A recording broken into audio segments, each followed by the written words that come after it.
Hello friends, मैं हूं अजीज। आप देख रहे हैं मूवी स्टॉक चैनल, जिस पर आज मैं बात करने वाला हूं वेनम द लास्ट डांस यानी कि वेनम 3 फिल्म से रिलेटेड आई हुई काफी वियर्ड अपडेट के बारे में, जिससे रिलेटेड आपको पता ही होगा कि इस फिल्म को लेकर के चल क्या रहा है, जो कि सच में बहुत ही ज्यादा दुखद है। लेकिन अब जबकि अपडेट निकल कर आई है और बड़ी से बड़ी वेबसाइट ने इसको कोट किया है, तो फिर सीधे सोर्स से बात कर जो कुछ भी इन्फॉर्मेशन मुझे पता चली है उन सभी पर बात करना तो बनता ही है। लेकिन उससे पहले बनी की मेरी एक छोटी मोटी सी डिमांड, जो की है ऑब्वियसली चैनल को सब्सक्राइब, वीडियो को लाइक और शेयर करने की तो कर लो।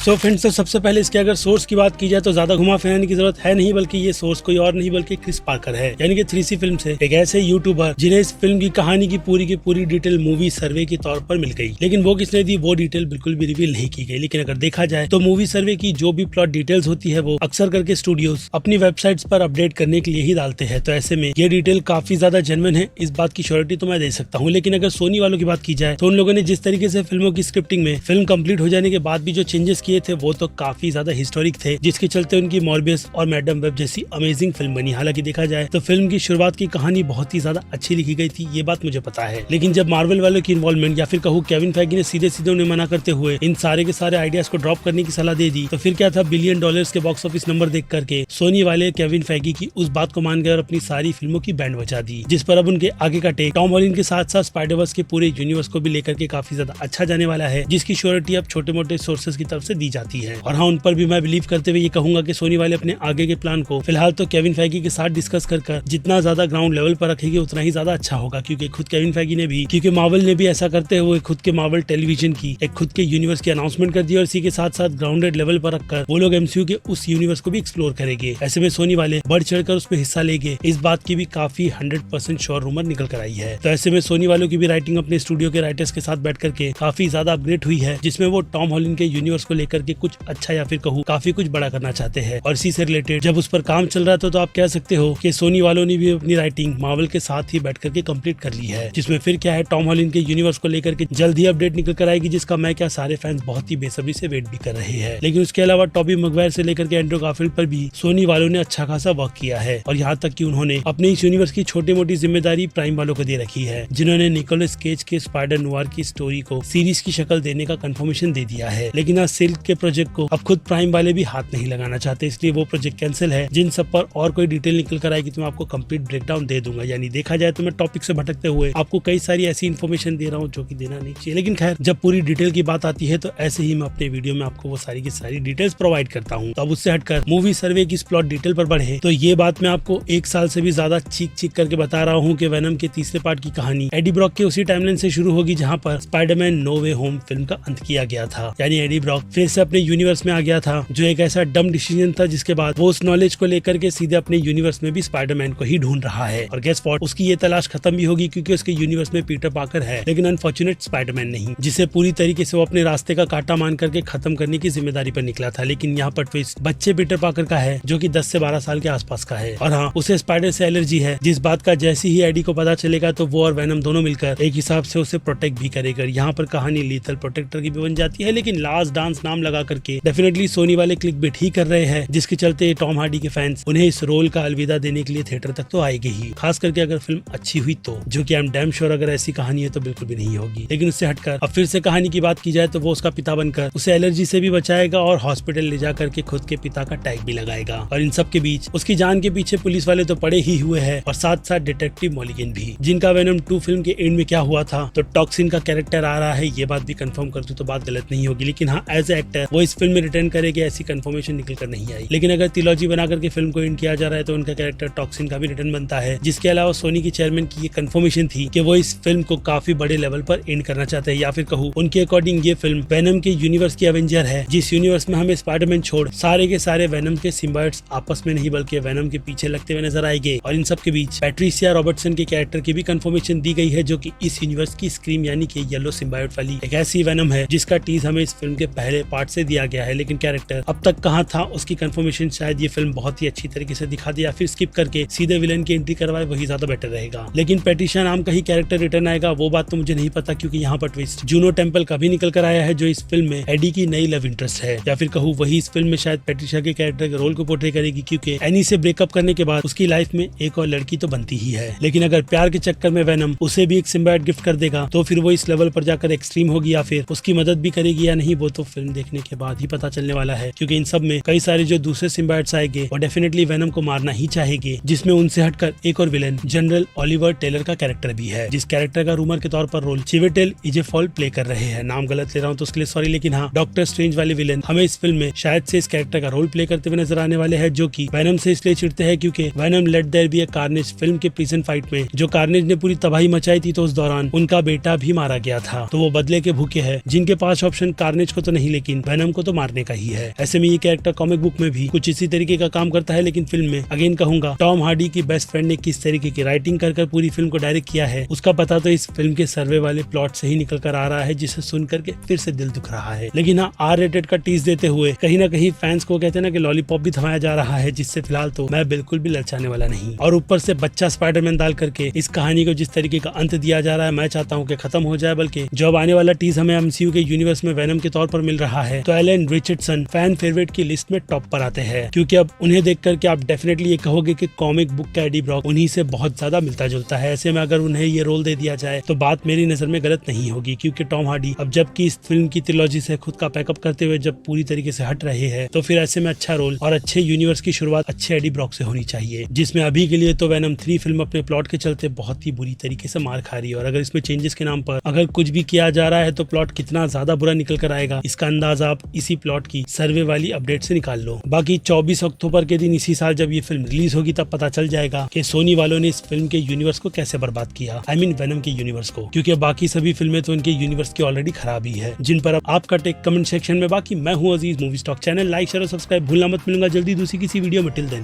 बाय।